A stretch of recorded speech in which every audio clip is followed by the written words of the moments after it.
Alright, I am now home from Unabridged for another time. It is quickly becoming my go-to bookstore because it is pretty close. It started being pretty close to a place I was working, so I would just go after work. And now it is just, in general, pretty close. I can just ride the red line, get off at Belmont, walk for a little bit, and I'm there. I think I've gone 3 times. I think I've gone 3 or 4 times. But actually, I want to show off the things I got each time I went.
So let's start with the first time. First time I went was like, I think a month and a half ago. First time I had like explored any bookstore in Chicago. I had gone like pretty much right after I had gotten a disposable paycheck.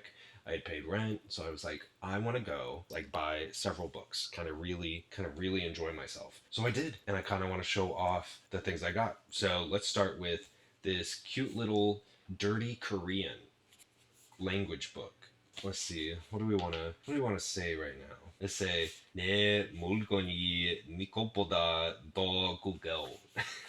We'll see if anybody gets that. But speak like a native. I'm gonna learn cool slang, funny insults, explicit sex terms, and swear words. Tacho.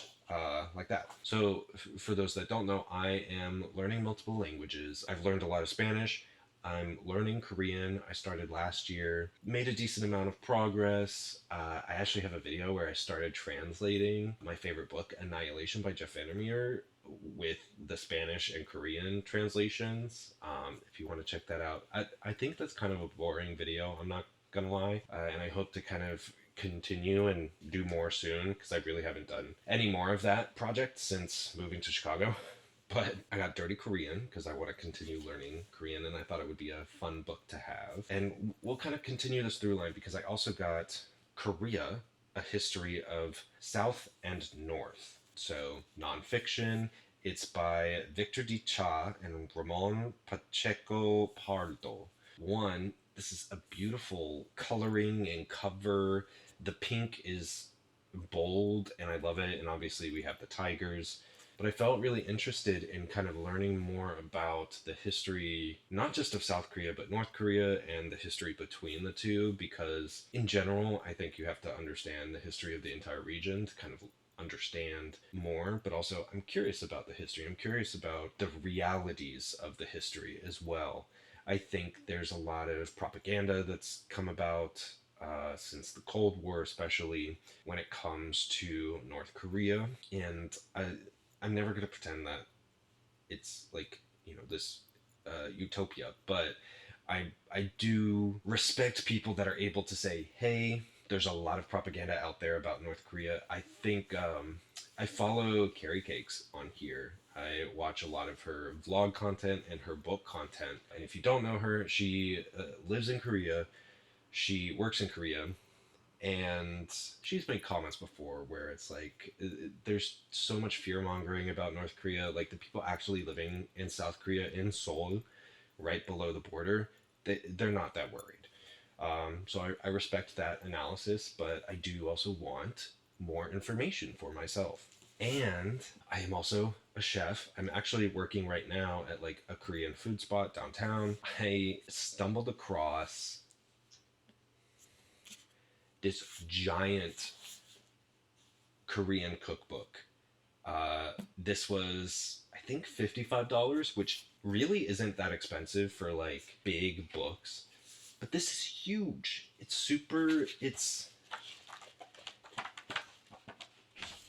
has so much stuff, and I really want to be able to go through it and learn how to cook more food on my own and just kind of learn more, because not only does it have recipes, but it has little segments about the history of like general forms of food, uh, like kimbap, like bibimbap. Lots of information about kimchi, but hansik is Korean food.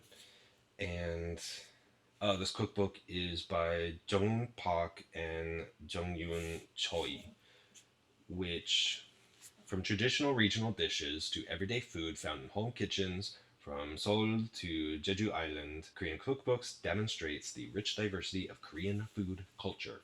That was really cool. And then I got two more books the first time I went. One was Putting the Fact in Fantasy by Dan Cobbolt, which is a collection of essays from historians, linguists, martial artists, and other experts to help you write more compelling fantasy by getting the facts right. And I had this on my wish list for a long time because I write fantasy.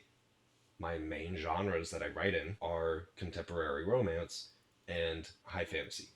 So I've spent years kind of developing a fantasy world, writing a book, writing multiple kind of plot lines, figuring out how I want the physics and the magic and everything to work. So I really am excited about reading this and incorporating whatever I read and learn into kind of the world. Because obviously as well, like I've done a lot of research on the logistics of things like living in the north, living in a place with a latitude like Alaska, how the day night cycle shifts. When does snow melt? What kind of animals live there? How do reindeer live, eat, breed? Their antlers, like how they keep them, how they drop them, and what kind of indigenous peoples have relationships with reindeer. Those are a lot of facets of information that are going to be incorporated very strongly into the fantasy book that I'm writing, and we'll be hopefully getting to a finishing point soon so I can start querying. But that info's for another video, but I'm excited for this nonetheless. And then the last book I got the first time I went was Salemlik, which is translated from the Arabic by Leroy Price. It's written by Khalid Al Ismail. So I was really interested in getting like queer Arabic stories, and I found this, seemed interesting. A homoerotic story from Syria. Furat, a Syrian in his early 20s, visits Sibki Park in Damascus, one of the city's most popular cruising areas. There he learns about the hammams, secret meeting places for gay men located throughout the old city. I think it'll be interesting. I think it'll be an interesting read. So that was my first time. My second time, I was going back and forth between a lot of books. I think I was heavily leaning between like a couple horror novels. I was leaning towards some of the Nebula Award finalists. I was leaning towards like another cookbook potentially, but I ended up just getting Wind and Truth by Brandon Sanderson because paperback. It is finally available in paperback, and if you've seen some of my other videos, I tend to pretty strongly have the opinion that I want to keep a series in the same format. So if I buy paperbacks, I want to buy paperbacks for the rest of the series. If I start with a hardcover, I want to have hardcovers for the rest of the series. And you can kind of see behind me a little bit, but I have gotten the first 4 books of the Stormlight Archive in paperback, and I still need to read Oathbringer next and then Rhythm of War, but now that I have Wind and Truth, I can actually continue the series because I can read this when I get to it. This was $30 on its own. This big, thick, probably bloated 5th novel in an epic fantasy series. And then that brings us to today.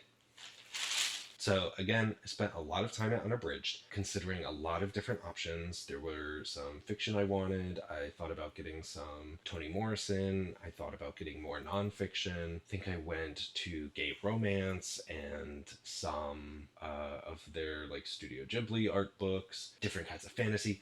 But I ended up stumbling across The Autumn Springs Retirement Home Massacre by Philip Fracassi. And this was in horror.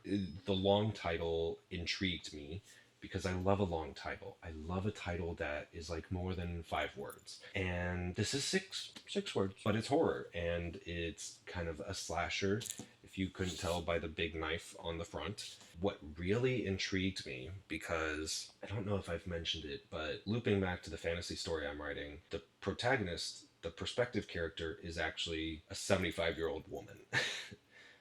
More on that later. But I was intrigued because the protagonist of this book is a woman in her 70s. I thought it would be cool to read and see another author's perspective of what an elderly woman would kind of sound like linguistically. The synopsis is thus: Rose is in her late 70s, living out her golden years at the Autumn Springs retirement home. When one of her friends dies alone in her apartment, Rose isn't too concerned. Accidents happen, especially at this age. Then, another resident drops dead, and another. With bodies stacking up, Rose can't help but wonder, are these accidents old age or something far more sinister? Together with her best friend, Miller, Rose begins to investigate. The further she digs, the more convinced she becomes. There's a killer on the loose at Autumn Springs, and if Rose isn't careful, she may become their next victim. So I decided on this because of all that, and I'll probably try and read it soon. And then I stumbled upon this one because, mentioning another YouTuber, Cindy Fan, I got The Secret World of Briar Rose. This was in their like queer YA section, which makes sense. I think it's a sapphic leaning retelling of the Sleeping Beauty fairy tale. But one thing that's always intrigued me about this immediately is just this cover is so beautiful. This is such a pretty book cover. And this also has sprayed edges, which, you know, I have a little bit of a disdain for sprayed edges, but I think with this, it works really well. It blends in really well with the cover design, and the purple. The purple is such a pretty color. I will say, I don't know if it comes through on the video, but in person, it looks like the text is bold. It looks like the font is bold, which is very confusing but I'm sure I'll get used to it when I read it. Now I have this as well. I wanted to support her as an author, and she seems cool. I watched a bunch of her videos, and I hope the book is good when I get to reading it. And there you have it. My obsession with Unabridged Bookstore has begun. They seem really cool. They have a lot of great books to choose from, a big selection.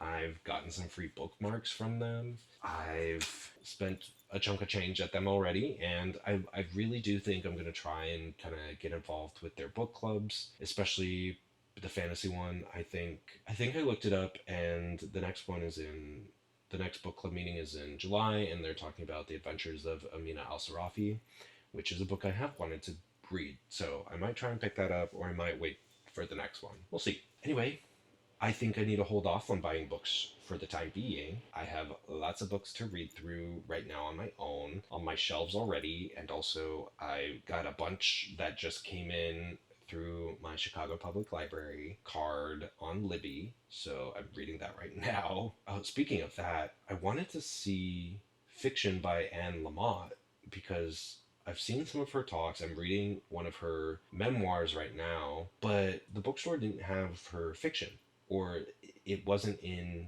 it might have been in a weird place, and I didn't ask because I just looked, but it was not where her name was. I will say that because I do know she has some fiction. It's not all just nonfiction. Oh, her writing is so unique and so intriguing. Just how she's layering her sentences together so far. I'm reading, I think it's like Dawn, Dusk, Night, or Dawn, or Dusk, Night, Dawn, something like that. You'll know, by Anne Lamott. It's a very like faith oriented memoir, which is interesting, but I'll talk about that another time, of course. But yeah, that's just like a little video about the first Chicago bookstore that I've been going to. I hope y'all were intrigued. Feel free to let me know about your own experiences at Unabridged, or if there's other bookstores in Chicago I need to check out. I definitely look for recommendations. Still learning the city. And I'll see you again for the next video at some point soon. But otherwise, have a great day. Thank you for watching. Feel free to like, subscribe, all of the fun things. And I'll see you next time. Bye.